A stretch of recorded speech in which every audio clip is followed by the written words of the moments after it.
নমস্কার। আজ 23শে জানুয়ারি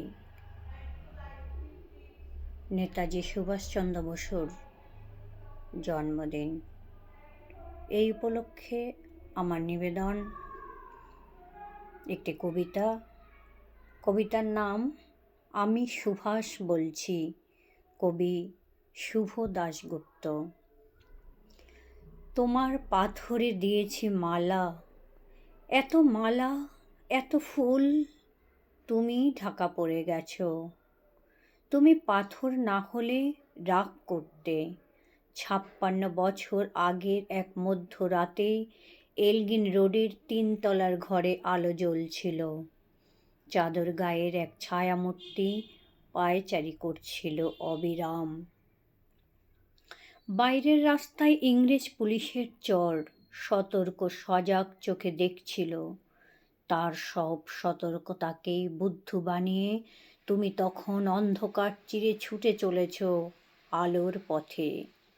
দেশের মানুষ, কাক পক্ষী কেউ টের পায়নি। তুমি চলে যাবার পর 56টা শীত, বর্ষা, গ্রীষ্ম, উধাও। তুমিও সেই থেকে প্রত্যেক জানুয়ারিতে পৃথিবীর এপাড়া ওপাড়া সব মাটিতে তোমার অনশ্বর পায়ের ছাপ। সব রাইফেলে তোমার বুকের বারুদ, সব কুচকাওয়াজে তোমার সেনার ছন্দ। পরশ পাথরের মতো স্বাধীনতাকে খুঁজেছে তোমার অন্তরের লুকিয়ে থাকা ক্ষেপা। তোমার গন্তব্য ছিল স্বাধীনতা, তোমার পথ ছিল স্বাধীনতা, তোমার স্বপ্ন ছিল স্বাধীনতা, তোমার প্রেম ছিল স্বাধীনতা। তুমি রক্ত চেয়েছিলে স্বাধীনতার জন্য, তুমি তাই পাথর। যারা স্বাধীনতার আড়ালে চেয়েছিল গদি, চেয়েছিল সিংহাসন, ইংরেজের ছেড়ে যাওয়া লুটের রাজ্যপাট, তারা রইল সুখে। ভারতবর্ষের টাকায় তাদের সুখ, তোমার নয়। ভারতবর্ষের অফিসে আদালতে তাদের ছবি, তোমার নয়। ভারতবর্ষের সংবিধানে তাদের সই সাবুদ, তোমার নয়। ইংরেজ গরিব মানুষকে পায়ের নিচে রাখত, আমরা বড়লোকদের মাথায় করে রেখেছি। স্মাগলার কিংবা ডাকাতকে জোর হাতে সভাপতির আসনে আহ্বান করেছি। ইংরেজ এদেশের ধন সম্পত্তি লুট করত, আমরা দেশটাকে বেচে দিচ্ছি। ইংরেজ দিয়েছে চাবুক, লাঠি, গুলি, আমরা দিয়েছি মাস্তান, মাফিয়া, নেতা আর বুলি।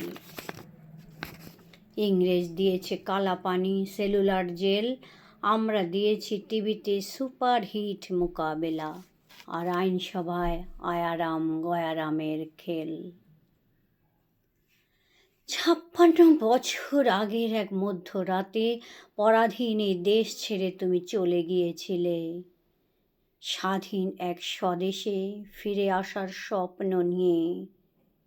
তুমি ফিরে আসনি, স্বাধীনতা এসেছে।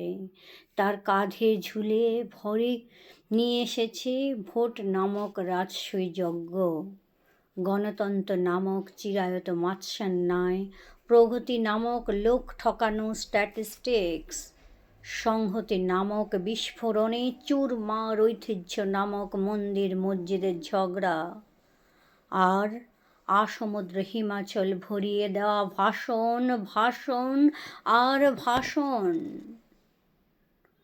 56 বছর ধরে তুমি পাথর হয়ে আছো। 56 বছর ধরে ভারতবর্ষ অধীর অপেক্ষায় কান পেতে আছে। ইথার তরঙ্গে কবে হঠাৎ শোনা যাবে স্বাধীনতার নিজস্ব কণ্ঠস্বর, আমি সুভাষ বলছি। ধন্যবাদ।